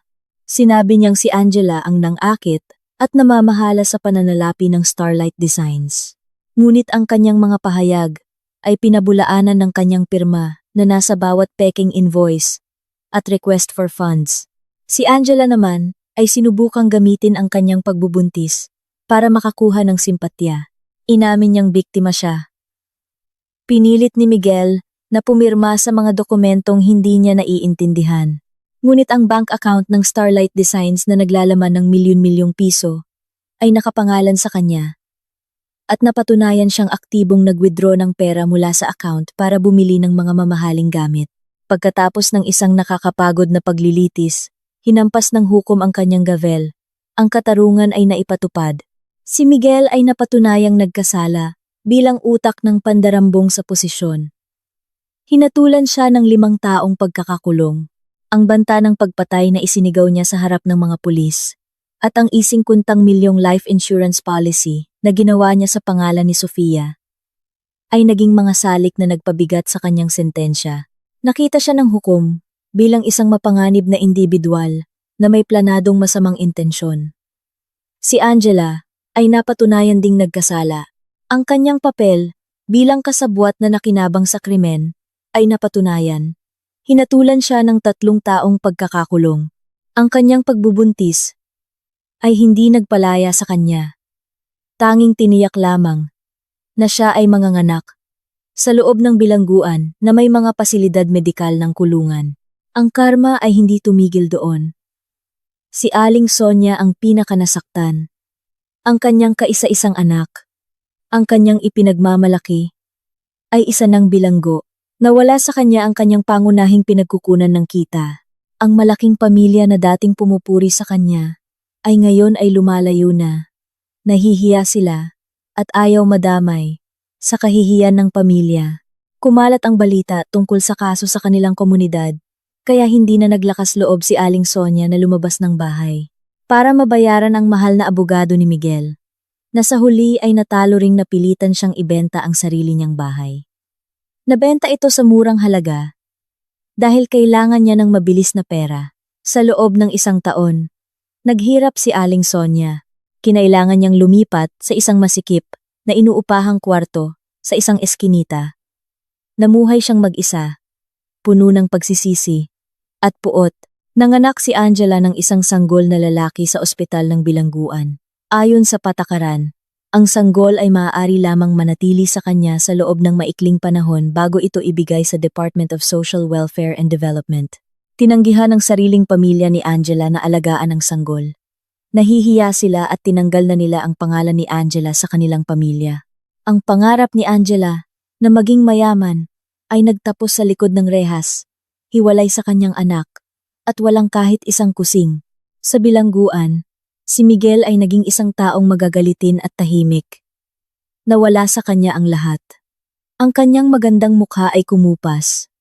Napalitan ng isang blangkong tingin. Nagsisi siya, hindi dahil sa pinagtaksilan niya si Sofia, kundi dahil siya ay naging tanga, pabaya, at nahuli. At si Sofia, opisyal niyang hiniwalayan si Miguel, habang ang kanyang asawa ay nasa ilalim pa ng investigasyon. Madaling pinagbigyan ng korte ang kanyang petisyon, isinasaalang-alang ang ebidensya ng pangangalo niya at krimen. Gamit ang EN50 milyon mula sa pagbebenta ng bahay, kasama ang lahat ng kanyang iba pang personal na ari-arian. Nagsimula si Sofia ng isang bagong buhay. Ayaw na niyang magkaroon ng anumang kaugnayan sa kumpanya ng konstruksyon na nagpapaalala sa kanya ng kataksilan. Ibinenta niya ang Siptacaria Designs Incorporate kay Mr. Hernandez at sa ilang iba pang mamumuhunan. Nagpasya si Sofia na gamitin ang kanyang lakas para sa isang mas malaking layunin. 2 taon ang lumipas. Sa isang marangyang ballroom ng hotel sa Maynila, nakatayo si Sofia sa entablado. Mukha siyang elegante at nagniningning. Ang kanyang kulay langit na hijab ay tumutugma sa kanyang damit. Hindi na siya mukhang malamig. Ang kanyang mga mata ngayon ay nagpapakita ng init at tiwala sa sarili. Nagsasalita siya sa harap ng daan-daang mga panauhin sa opisyal na paglulunsad ng Fundasyon Ilaw ni Sofia. Ang kataksilan ay isang lason.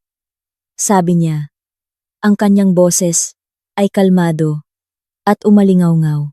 Maaari itong pumatay sa atin mula sa loob, ngunit maaari rin itong maging gamot. Kung pipiliin nating huwag mamatay, maaari nitong pilitin tayong makita ang ating sariling halaga. Ngayon, nakatayo ako rito, hindi bilang isang biktima. Nakatayo ako bilang isang survivor na piniling gawing lakas ang lason na iyon. Dumagundong ang palakpakan. Ang Fundasyon Ilaw ni Sofia ay isang non-profit na organisasyon na kanyang itinatag. Ganap na pinondohan ng kanyang personal na yaman. Ang layunin nito ay magbigay ng legal na tulong, proteksyon, at pagsasanay sa pinansyal na kasarinlan para sa mga kababaihang biktima ng karahasan sa tahanan at panluloko sa pananalapi. Pagkatapos ng kaganapan, lumapit sa kanya ang kanyang personal na assistant, si Cindy, ang kanyang dating kasamahan, na ngayon ay kanyang kinuha. Ate Sofia, napakalaking tagumpay ng event. Maraming donor ang agad na nag-sign up. Nga pala, may maliit na balita kanina. Anong balita? Tanong ni Sofia habang tinatanggap ang isang tasa ng mainit na tsaa. Tapos na po ang huling subasta sa inuupahang bahay ni Aling Sonia. Pinalayas po siya dahil hindi na makabayad ng upa. Ang balita ngayon, nakikitira siya sa isang malayong kamag-anak. Tinatrato na parang katulong. Patag na ulat ni Cindy. At si Angela, tinanggihan po ng hukom ang kanyang parole application. Hindi pa raw po siya nagpapakita ng pagsisisi. Natahimik si Sofia sandali. Tumingin siya sa bintana. Pinagmamasdan ang papalubog na araw sa Maynila. Walang kasiyahan. Wala ring awa. Ang tanging naroon ay isang neutral na pakiramdam. Ang katarungan ng sansinukob ay umiral na. Inani na nilang lahat ang kanilang itinanim. Sige, sa wakas ay sabi ni Sofia, lumingon mula sa bintana, ngumiti kay Cindy. Hayaan na natin ang balitang iyan. Marami pa tayong trabaho. Paki-set up ng meeting sa ating legal team. May bago tayong kliyente na nangangailangan ng tulong natin. Lumakad si Sofia palayo sa ballroom. Pinalilibutan ng mga taong gumagalang sa kanya. Nawalan siya ng isang taksil na asawa. Ngunit natagpuan niya muli ang kanyang sarili. Malaya siya, mayaman siya, at ang pinakamahalaga, ginawa niyang liwanag para sa iba ang kanyang mga sugat. Iyon ang pinakamagandang karma. At ang pinakakasiya siyang pagtatapos ng kuwento. Salamat sa pakikinig sa kuwentong ito. Hanggang sa wakas. Huwag kalimutang mag-like at mag-subscribe para mas lumago pa ang channel na ito at makapaghatid ng mas maraming kawili-wiling kwento. Hanggang sa susunod na kabanata, inakala nilang tanga ako. Ang asawa ko at ang kanyang pamilya ay nagsabuatan para magdaos ng isang lihim